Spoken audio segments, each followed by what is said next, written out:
स्वागत है साथियों। हिंदी साहित्य के महत्वपूर्ण प्रश्नों के इस प्रैक्टिस सेट में हम देखेंगे हिंदी के महत्वपूर्ण उपन्यासों पर आधारित कौन से प्रश्न बनने की संभावनाएं हैं। आगामी जीडीसी की परीक्षा, यूजीसी नेट की परीक्षा, जीआईसी की परीक्षा जो होने वाली है, उन सभी की दृष्टि से ये सारे प्रश्न बहुत महत्वपूर्ण हैं। तो ध्यान से देखें और इसे तैयार कर लें। देखते हैं पहला प्रश्न। पहला प्रश्न है, सरस्वती पत्रिका के संपादकों को उनके कार्यभार ग्रहण करने के वर्ष के अनुसार पहले से बाद के क्रम में व्यवस्थित कीजिए। तो चार नाम हैं, पहले से बाद के क्रम में सरस्वती पत्रिका से जुड़े इन संपादकों के नाम को व्यवस्थित करना है। ऑप्शन में है महावीर प्रसाद द्विवेदी, पद्मलाल पुन्नालाल बख्शी, श्याम सुंदर दास, देवीदत्त शुक्ल।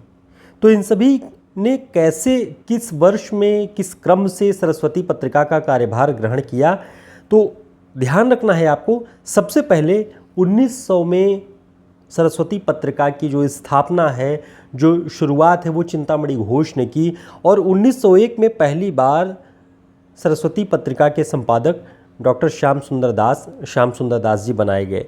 उसके बाद महावीर प्रसाद द्विवेदी जी 1903 में बनते हैं, फिर पद्मलाल पुन्नालाल बख्शी और उसके बाद देवीदत्त शुक्ल।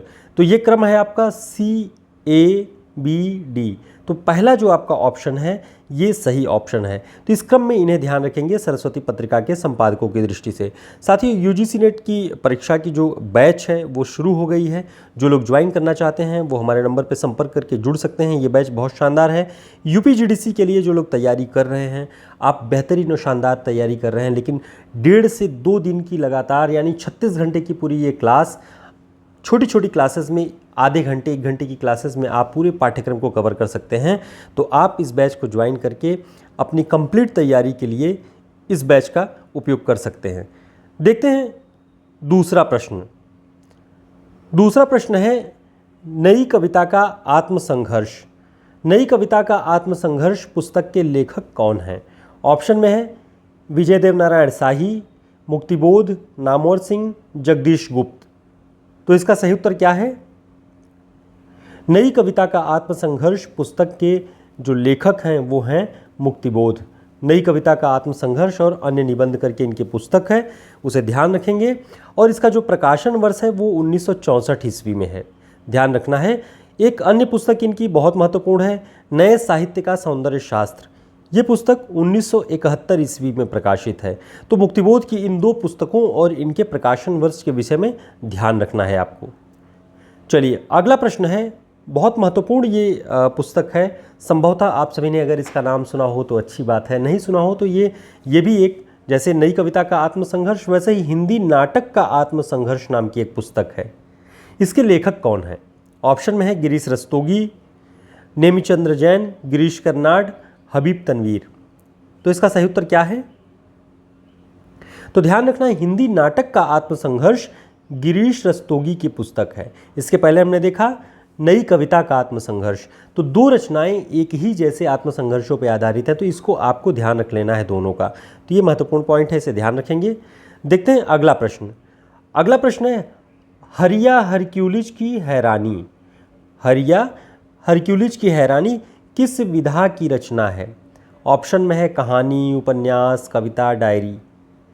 तो हरिया हरक्यूलिज की हैरानी किस विधा की रचना है?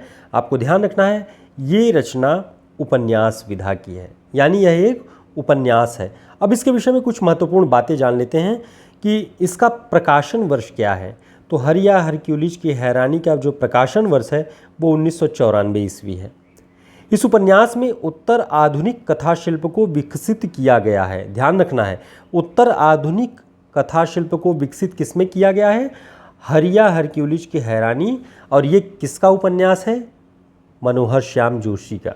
ठीक है। अगला पॉइंट है, क्याप में जोशी जी ने उत्तर आधुनिक शैली में कुर्मांचल के कस्तूरी कोट यानी वर्तमान वाल्मीकि नगर की कहानी कही है। तो कहाँ की कहानी कही है? कुर्मांचल के कस्तूरी कोट के यानी वर्तमान में वाल्मीकि नगर की कहानी कही है। तो ये बहुत महत्वपूर्ण उपन्यासों से संबंधित महत्वपूर्ण पॉइंट हैं, इसे ध्यान रखना है आपको, क्योंकि ऐसे प्रश्न हैं जो नए उपन्यासों से क्या पूछा जा सकता है, उस दिशा में ये महत्वपूर्ण पॉइंट सिद्ध होगा।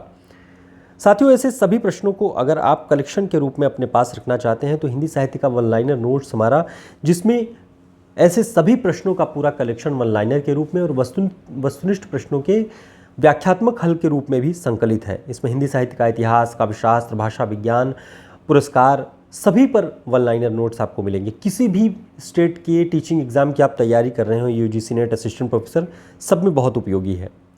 देखते हैं अगला प्रश्न। अगला प्रश्न है, हिंदी साहित्य जगत में प्रख्यात किस्सागो के रूप में कौन जाना जाता है? ऑप्शन में श्रीलाल शुक्ल, जैनेन्द्र, मनोहर श्याम जोशी, अज्ञेय। तो ध्यान रखना है, प्रख्यात किस्सागो के रूप में कौन जाना जाता है? मनोहर श्याम जोशी। इनका जो जीवन काल है 1933 से 2006, यानी ये 1933 में इनका जन्म हुआ था मनोहर श्याम जोशी का। प्रख्यात किस्सागो, किस्सागो का मतलब जो किस्सा कहने में माहिर हो, जो गल्प करने में, गप करने में माहिर हो, वो किस्सागो है। तो ये मनोहर श्याम जोशी को ये टैग मिला है। इनका उपन्यास है कुरकुर स्वाहा 1980 में, और एक है कसब, कसब का एक और नाम क्या जाने करके है 1982 में।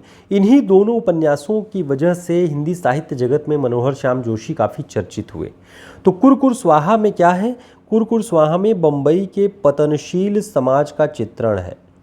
फिल्म जगत के संदर्भों को सामने रखकर नेहरू युग के खोखलेपन का चित्रण किया गया है कुरकुर स्वाहा में। और कसब में क्या है? कसब में कुमाऊं के गंगोली हाट में रहने वाले एक मध्यम वर्गीय ब्राह्मण परिवार की कहानी है कसब में। ठीक है, तो इसे ध्यान रखेंगे, ये बहुत महत्वपूर्ण पॉइंट्स हैं उपन्यासों की दृष्टि से। देखते हैं अगला प्रश्न। अगला प्रश्न है, दो देश और तीसरी उदासी उपन्यास के लेखक कौन हैं? साथियों, अगर आपको हमारे प्रश्नों का चुनाव और क्लासेस की जो तरीके हैं अगर वो पसंद आते हैं तो वीडियो को लाइक ज़रूर करें, और चैनल को अगर आपने सब्सक्राइब नहीं किया है तो सब्सक्राइब कर लें। ऐसे निरंतर प्रश्नों की भरमार छोटी छोटी क्लासेस के माध्यम से हम, क्योंकि हमारा प्रयास है कि एक प्रश्न के बहाने कई सारे पॉइंट्स तैयार हो जाए और छोटी क्लासेस में आपका मनोरंजन भी हो और पढ़ाई भी हो सके। तो इस दृष्टि से ये क्लासेस महत्वपूर्ण होंगी। चैनल को सब्सक्राइब कर लें, वीडियो को लाइक ज़रूर करें। दो देश और तीसरी उदासी उपन्यास के लेखक कौन हैं? ऑप्शन में है राजेंद्र यादव, मोहन राकेश, मनोहर श्याम जोशी, महेंद्र भल्ला। तो ध्यान देंगे, दो देश और तीसरी उदासी ये उपन्यास है महेंद्र भल्ला का, महेंद्र भल्ला का। और इस उपन्यास का प्रकाशन वर्ष क्या है? 1997। तो ये पॉइंट ध्यान रखेंगे, ये उपन्यास है, इस रूप में भी पूछा जा सकता है। अब देखिए, अभी आपने देखा यहाँ पे सबसे दो देश और तीसरी उदासी, और यहाँ पे आप देख रहे हैं सबसे उदास कविता। तो कुछ कुछ जो मिलते जुलते नामों जैसी रचनाएं होती हैं, कभी कभी कंफ्यूज कर देती हैं, उन्हें भी ध्यान रखना होता है और एक साथ पढ़ लेना चाहिए। तो दो देश और तीसरी उदासी के बाद सबसे उदास कविता किस विधा की रचना है? ऑप्शन उपन्यास, काव्य, कहानी, नाटक। तो सबसे उदास कविता नाम जरूर है कि एक सबसे उदास कविता, लेकिन विधा इसकी है नाटक, और इसके नाटककार हैं स्वदेश दीपक। ध्यान रखेंगे, सबसे उदास कविता स्वदेश दीपक का नाटक है और इसका प्रकाशन वर्ष है 1998। तो ऐसे कुछ महत्वपूर्ण पॉइंट्स हैं जो आपको इन छोटी क्लासेस में मिलती रहेंगी और तैयारी होती रहेगी। हमारे यूपी जीडीसी की बैच को ज्वाइन करने के लिए, जो कि आप 1.5 से 2 दिन में लगातार देख के पूरे पाठ्यक्रम को कवर कर सकते हैं, जरूर जुड़ें। बहुत उपयोगी और बहुत परिश्रम से तैयार की गई रिकॉर्डेड क्लास है। देखते हैं अगला प्रश्न। अगला प्रश्न है, मंटो की कहानी टोवा टेक सिंह से प्रभावित नाटक है। ऑप्शन में है वसीयत, अभंग गाथा, नो मैंस लैंड, सींगधारी।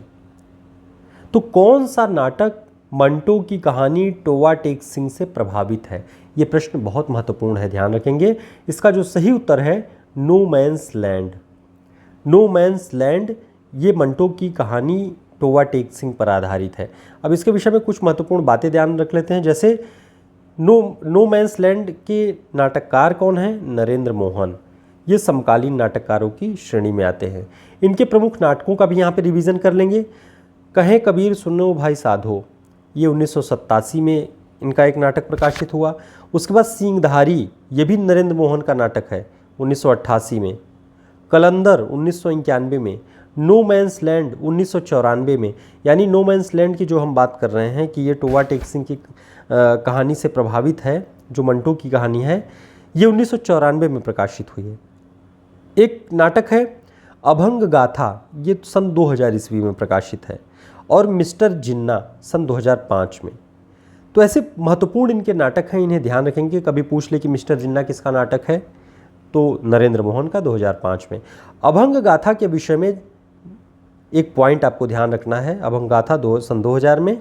अभंगों के रचनाकार वारकरी संत तुकाराम इसके केंद्र में है। तो कभी प्रश्न बने कि अभंगों के जीवन गाथा को केंद्र में रख के कौन सा नाटक लिखा गया है, तो अभंग गाथा आप पहचान लेंगे। लेकिन इसके केंद्र में कौन है? संत तुकाराम है। तो साथियों, ऐसे महत्वपूर्ण प्रश्नों की पूरी श्रृंखला लगातार हमारे चैनल पे चलती रहती है। हमारी क्लासेस में भी ऐसे ही प्रश्नों का चुनाव हम करते हैं, ऐसे ही वन लाइनर पॉइंट्स का चुनाव करते हैं जो आगामी प्रतियोगी परीक्षाओं की दृष्टि से महत्वपूर्ण हो। तो इस बैच से जुड़े, और यूजीसी नेट के लिए स्पेशल जो बैच चलने वाली है उसमें आप लोग जुड़ के जो छात्र तैयारी कर रहे हैं गंभीरतापूर्वक, उनके लिए बहुत उपयोगी होगी ये बैच। तो हमारे नंबर पर संपर्क करके, ऊपर आपको नंबर दिया गया है, ज्वाइन करके इस बैच को आगे बढ़ सकते हैं, इसमें पढ़ सकते हैं। फिर मिलते हैं एक नई क्लास में, तब तक के लिए नमस्कार, शुभकामनाएं।